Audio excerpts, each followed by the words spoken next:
Hey everyone, welcome back to the channel, and if you're new, welcome. My name is Adelina and I make videos about living in this tiny house on wheels and living a more intentional life. And today I'm going to share with you a recipe that I absolutely love, and it is my sweet potato flatbreads. Now, there are multiple versions of this on the internet, usually that just include the sweet potato and the flour. I have found that I don't really like it that way. So I've added a few things to my recipe to make the flatbreads a bit more savory and to give them a bit more of that stretch that you get from at least that I like from flatbreads like naans and things like that. This is not a naan, but what it is delicious, and it's great to use for dips. Like I often make it and use it with hummus, or for curries and things like that to scoop up all that goodness and wipe your bowl clean, which I like to do. I mean, if you like flatbreads, you'll love this recipe. Yes, it's made with a sweet potato, but it doesn't really have a ton of sweet potato flavor to it. It's not super sweet. It also has extra nutrition and fiber because of the sweet potato, so I figure that's a win as well. So let me show you the ingredients for these sweet potato flatbreads. All right, here are the ingredients. You need a sweet potato, a cup of mashed sweet potatoes. Now, I'm using the orange skinned or orange fleshed ones. I think these are called the sweet potatoes, and the white fleshed ones are called yams. The white fleshed ones will work as well. They're a bit more starchy, so you might need a little less flour. Speaking of which, we've got some white flour here. I've never made it with whole wheat. Onion and garlic powder in mine, and some salt and some baking powder. And you can add oil to it. I'm not going to add oil to the actual dough recipe. We're going to use oil, or actually cooking spray, to fry them in the frying pan. You can actually pour oil in there. Right now, in that Instant Pot over there, I have some sweet potato cooking, steaming. And then once we get that out, we're going to measure out a cup of it, and we're going to get started making our dough. Okay, so we are ready. I have 1 cup of hot sweet potato. Now, you do want this sweet potato to be hot, not smoking hot, gonna scald your fingers or your mouth type of hot, but fairly warm, because otherwise it really won't mix into the flour that well. So the first thing I'm gonna do is measure out 1 cup of flour. You're going to need more than 1 cup, but we're gonna start with 1 cup, and then as we're kneading it, we're gonna keep adding flour until we get to a consistency that's not sticky. Now, this dough is not going to be the same as a regular sort of bread dough or bun dough or something like that. It's always going to be moister, softer, but we don't want it sticking to our fingers sort of thing. So we're going to start with a cup, and we're going to use a spatula to start to mix everything together. So we've got our flour in there, and now I'm going to add a teaspoon to 1 teaspoon, depending on what you want, of both onion powder and garlic powder, because that gives it a bit more of a savory flavor versus just the sweet potato. I'm going to add a half teaspoon of each of these, up to a teaspoon or whatever you want. I've used a rounded half teaspoon. And I'm going to use a half teaspoon of salt. Super easy. It's a half teaspoon of everything, and a half teaspoon of baking powder, not baking soda, baking powder.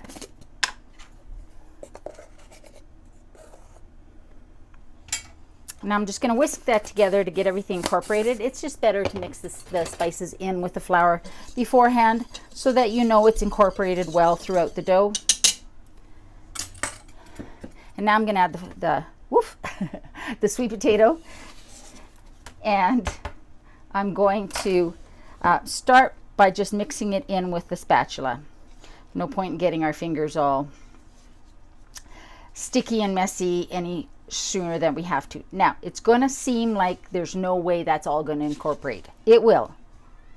That's why we use a warm, hot-ish sweet potato.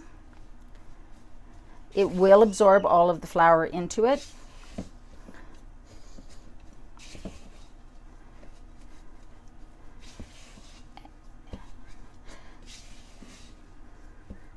Now, how much flour it's going to take will really depend on how you cooked it. It will take probably more if you've boiled the sweet potato, because you've added a lot more moisture into the pulp than if you say baked the sweet potato in its jacket, in its unpeeled in the oven, and then peeled it after it was cooked.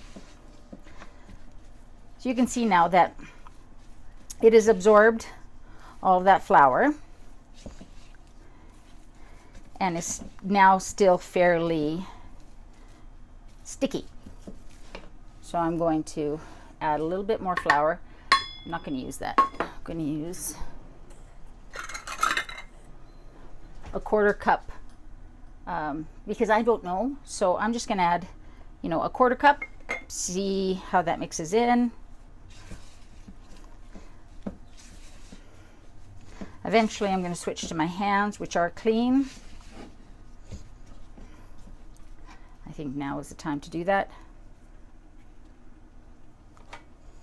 And I just want to keep mixing that together. It is going to be warm on the fingers, but it's not uncomfortably warm. But it's still pretty sticky, so I'm going to add a little bit more flour,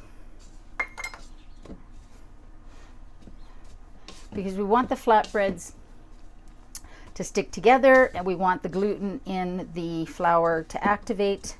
I've never made this with gluten-free flour. I'm not sure how that would work, but if you do try it, please let me know. Put it in the comments below so that I can pin it to the top of the comment section for other people who are gluten-free, so that they can give your modification a try. I'm just going to add a little bit more. I'm adding maybe a tablespoon or 2 at a time as I'm going through here now, because we're getting close to the right consistency. As I said when I was going through the ingredients, this doesn't really have a super sweet flavor. I guess it really all depends on your potato. But it doesn't have a super sweet potato-y taste. But the color will be orange. You could probably make this with white potatoes, but I think you would need a lot less flour. And I've never tried it, but it would probably be good. Certainly the yam, or the white fleshed sweet potato, I can't remember which is technically which, that would be good as well. It would be more starchy and you might need less flour. All right, so what you've got is a dough that is getting a bit elastic, but it's still softer than a bread dough. Okay, so now what I'm going to do is cover this with a dry towel, not a wet towel, a dry towel. We don't want to add more moisture. And I'm going to leave this side open a bit, just because I'm not trying to add more moisture into this. So I want it to breathe, but I just want it to stay protected. And I'm going to let that sit, let it rest for 10 minutes. And then we will come back and we will roll these out. This recipe will make 2 large flatbreads or 4 smaller ones. I'm going to make 4 smaller ones, and I will show you how we do that next. Can you hear the birds outside? They're loving this weather. It's a little warm in here. So now we've waited 10 minutes for the dough to just rest. So now what you need is some sort of a dish. I'm going to use this cake pan, and you want to have a towel in there, because as you cook them, you're going to set them in here and then cover them. And this will keep them from getting dried out and leave them nice and chewy for when you're ready to eat them. So I'm putting that aside. And we're going to get to rolling these out. So first you want to flour your surface. Flour your rolling pin. And then we're going to sort of divide this into, like I said, I'm doing 4, so I'm going to divide this into quarters.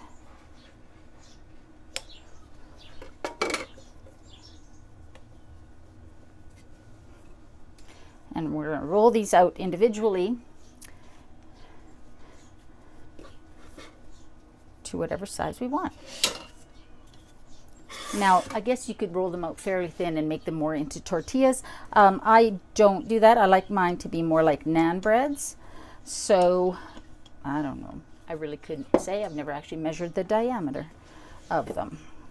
But be liberal with the flour, because you don't want these to stick to your rolling pin or to the surface. But you can see how already it's springing back, which means that the gluten is activated in there and it's making it nice and springy, which is good. That's what we want.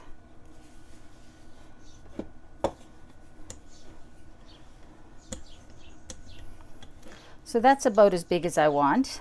I'm going to set this, I've got a piece of parchment over here by my frying pan. I'm just going to set that on there. We're going to roll the rest of these out.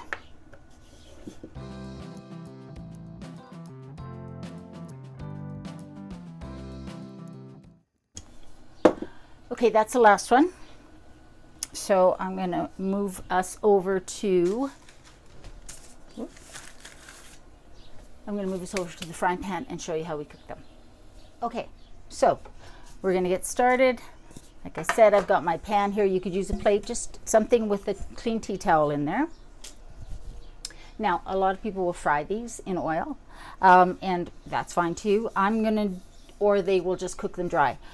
I'm going to do a compromise somewhere in between. I'm going to use this olive oil cooking spray because I kind of like them a little fried, but I'm trying to not fry everything in case you guys are oil free. So yeah, here's what we're going to do. Now this is going to go fast, so have everything ready. I'm not going to turn my fan on. Normally I would have my fan on, but I've got all the doors and windows open. Once that feels warm enough, I'm going to put our first one in. And we're just going to let that cook. So I've got my frying pan on medium high-ish. Keep an eye on it. This is not something you walk away from. Like I said, normally I'd have my hood fan on, but in the interest of filming, I don't.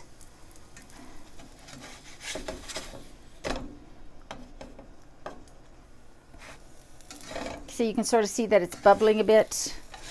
I will often flip it a couple of times because now the other side will get a little bit of color, and then this one will be done. I'll spray a little bit more and then put the second one in, and then I'm just going to cover it. The second one and the third and fourth one will cook faster. But you can see these are fair size. But if you wanted bigger ones, you'd just make 2 instead, or maybe make 3.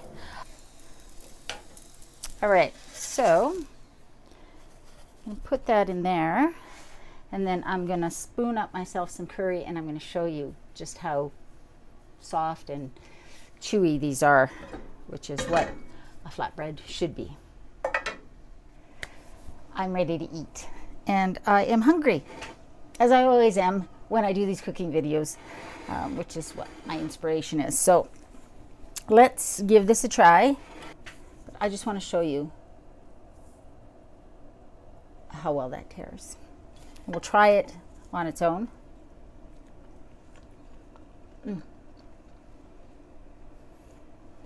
That's so good.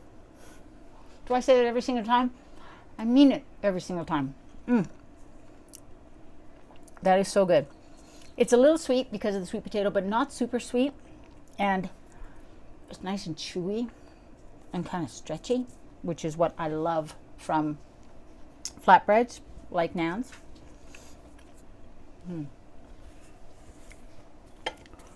I hope you try this recipe. It's so good and so simple to make.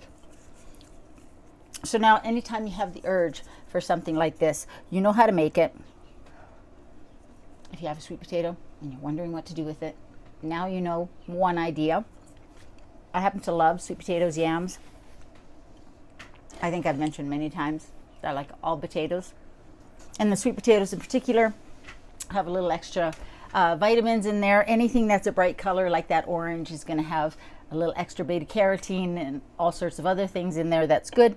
There's lots of fiber in that. Let me know if you try it. I hope you guys are doing well. I hope you're staying safe. And if you haven't subscribed, please subscribe. I don't know why about half of my viewers are not subscribers. If you're finding any value in the videos that I'm putting out, if you enjoy watching them, then I would love for you to subscribe, because it really helps the channel grow. It lets YouTube know that the videos are useful, and it will recommend them to more people, which is awesome. And I would really appreciate it. So I hope you guys are doing well. I hope you're staying safe. Remember, in a world where you can be anything, be kind. We really need more kindness right now. I love you guys, and I'll see you next time.